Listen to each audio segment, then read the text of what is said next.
Hello and good day. My name is Ryan. I go by Punk Stocks on Twitter. I'm an admin in the Tiger Stock Discord. Today I'm bringing you a due diligence video on Xcelerate Incorporated. We plan to have an interview soon with the management of Xcelerate in the Discord. Normally when I do these interviews with companies that I'm not super familiar with, I will conduct a due diligence on the company.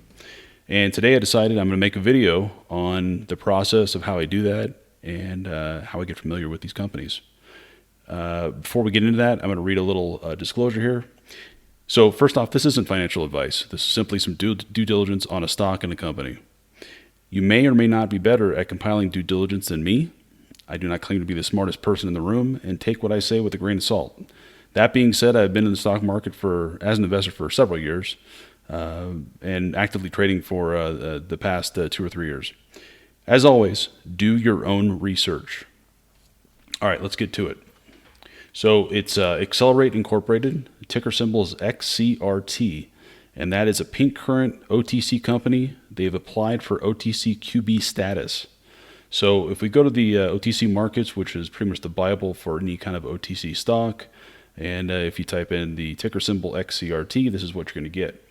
So as we go down, we could see that probably a little bit hard to see in this image, but it's in the last year, the high stock price was almost 13 cents, and now it's at a low of 3 cents, just over 3 cents. So we can see that it's pretty well bottomed, like most stocks in the OTC world right now. On this homepage, you're going to find just some real basic information about the stock. We want to go to the company profile. So what we're going to learn here on the company profile is that their general business, what they do. We're also going to get some addresses, and I'll show you in a few minutes how we use that just to make sure it's a legit place. They're not operating out of a storage facility or something like that. So we can go down under financial reporting. We'll see that they are a SEC reporting right here, and you also see Reg A. So we'll get into that in a minute. They do have audited financials, which is nice. A lot of companies in the OTC world do not have audited financials, so this is good. The last quarterly report was filed March 31st, 2022, so they are current, like I said.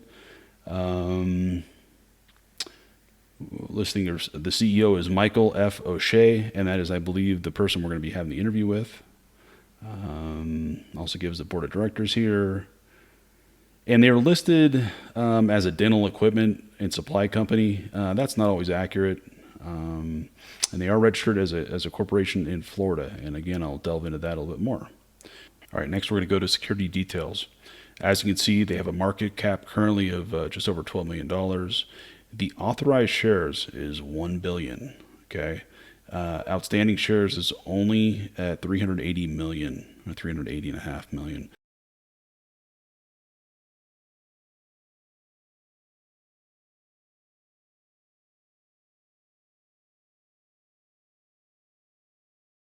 The float is pretty low at 113 million.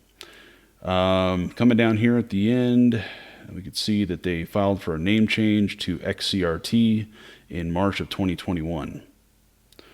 Okay, so next tab, go to news. The only thing I'm going to show you on this right now is just basically that they have been giving out a lot of PRs recently.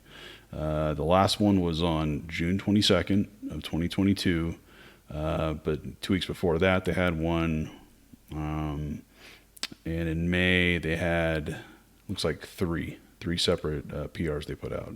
So that's a good thing. They've been actively putting out PRs. The basic sense of these PRs is appointments to the board of different people. So, and then the last one being that they've applied to OTC QB.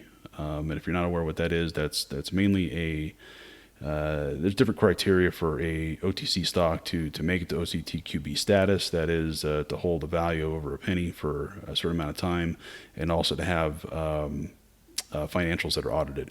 There's probably some other things, but that's the gist of it.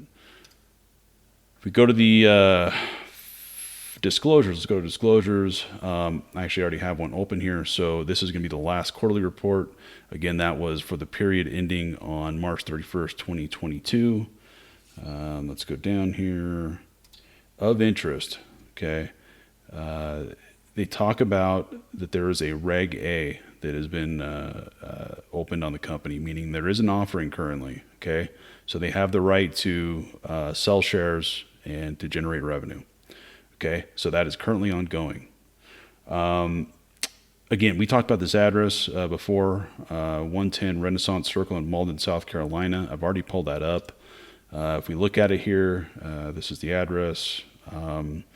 They are in a business park. Okay, you can see there's different offices. There's attorneys that are in here, but it's an office complex. So that's a good thing.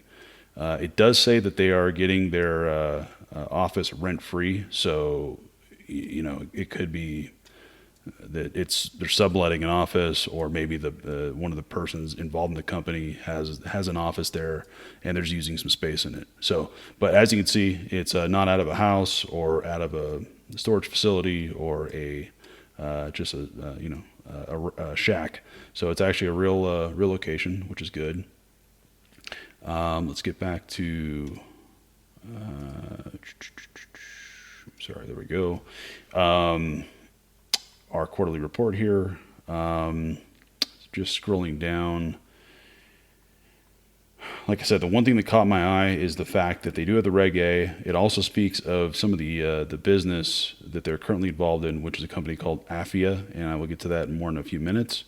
Affia, it seems to be their primary business, and again, we'll get to that in a minute.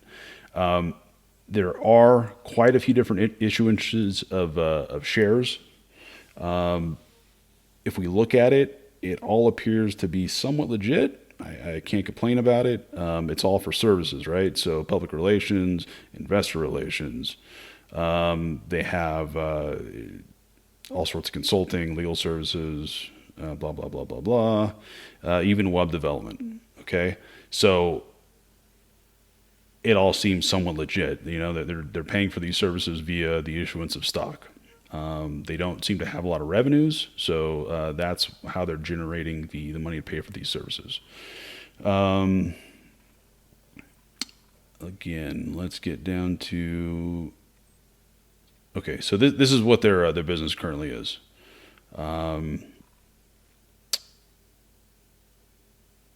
So in May of 2020, Michael O'Shea, the current CEO director, assumed control over the business affairs and began to implement a strategic change in direction that encompasses two separate but related businesses within the medical industry, including owning and licensing the rights to various forms of medical equipment and the development of medical technology and virtual health to help patients in developing countries meet their medical needs by extending the reach of physicians through the technology. Now, that second little bullet point there, that's Affia, okay? And the first bullet point is going to be in relation to a patent that they own, and we'll get into that also. So, if you go to OTC markets, open this up, read through it. It's got a lot of information, like any quarterly report should have. This is the statement about Affia. So they plan to acquire a 51% stake in Affia Sasa. So, and that's a company that's doing business in Africa, but it's a Wyoming-based company. Basically, what they're doing is they're using artificial intelligence and augmented reality to reach out to underserved areas in Africa, and I'm assuming elsewhere at some point, to serve patients over their phone or tablet. And so they can actually speak to a doctor and get medical care that way. So that's their main business. Okay. They plan to acquire companies and other business targets. And then here is the insiders in the company and what they own. Okay. So Michael O'Shea obviously owns the majority of the stock of common shares, 77 million shares. He also is the only person that owns Series B preferred shares. Okay, so those are voting interest stock. If you look over here, it says each Series B preferred stock is entitled to 1,000 votes on all matters submitted to the company shareholders. So he's got the juice. Okay. Everybody else, these are, I think, other members of the board, 15 million, 15 million, 5 million, and 25 million. Okay. So they all, Clifford, it looks like, just is a shareholder. But they're all the shareholders of record. There are no disciplinary actions, which is good. Here's all the people that we work with as far as their counsel and investor relations and whatnot. Okay, and the rest is somewhat not of interest except for their balance sheet. Okay, we can see that their current assets, $75,942. They have liabilities that total $259,000. And basically the way that they're generating their money right now is by selling stock. Okay, they're not making a bunch of revenue. Okay, go down here. So here's all their operating expenses. Basically running a, yeah, okay. So they have a net loss of 50,208.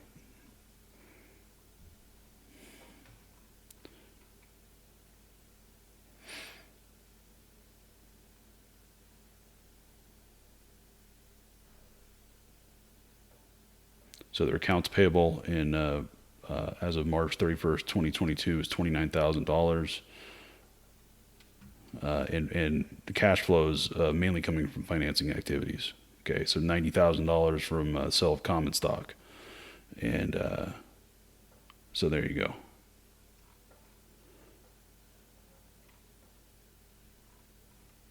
And here we go. This is in regards to the Reg A. Okay. On or about January 19, 2022, the company filed a Form 1A offering circular with the SEC pursuant to Regulation A, promulgated under the Securities Act of 1933. Okay. Form 1A, together with the information contained in the company's prior disclosure statements, as previously filed with the OTC markets, included all the information required to be disclosed on Form 10.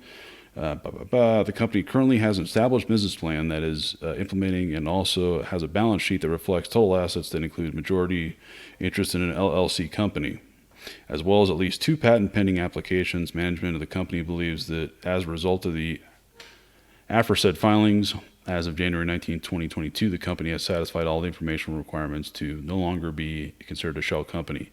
Okay, if you look on the front page of OTC Markets, they still have a shell. Okay. That is kind of a heads up that it may not be legit, but we know based on their filings, at least, that they have legitimate business, and they have requested that the shell be removed. It just has not happened yet. Let's see. Going concern, that's pretty much typical stuff there.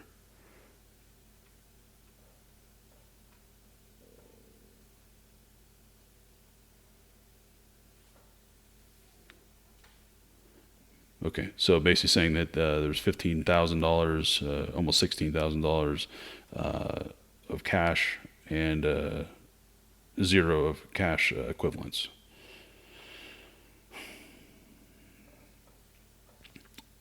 Okay, so the investments here, as described in Note 1 of the financial statements, the company has entered into an agreement to buy 51% of the membership interest of AFIA.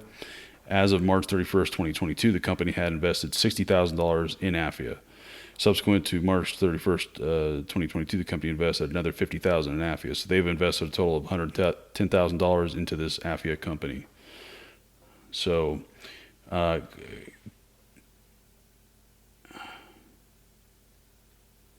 so this is more in relation to the form, the Reg A.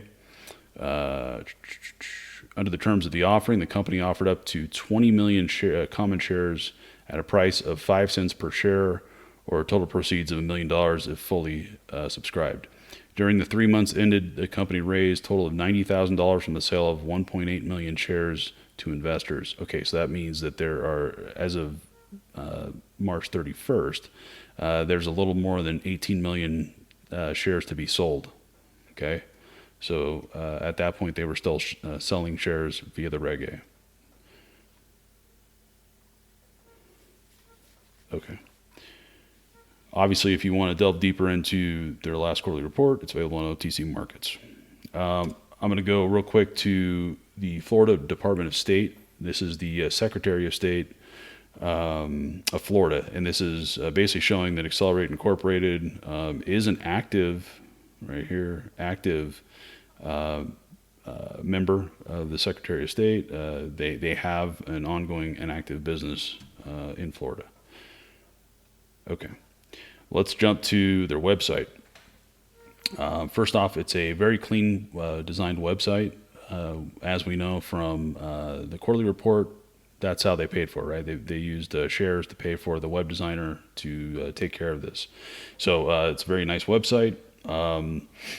If we go to the right on the home page right here, they do have their Twitter feed that's part of their homepage, so you can get in, view their whole Twitter feed, which is nice. If we go to the news section, it actually has all of their PRs laid out. You can click on them and expand.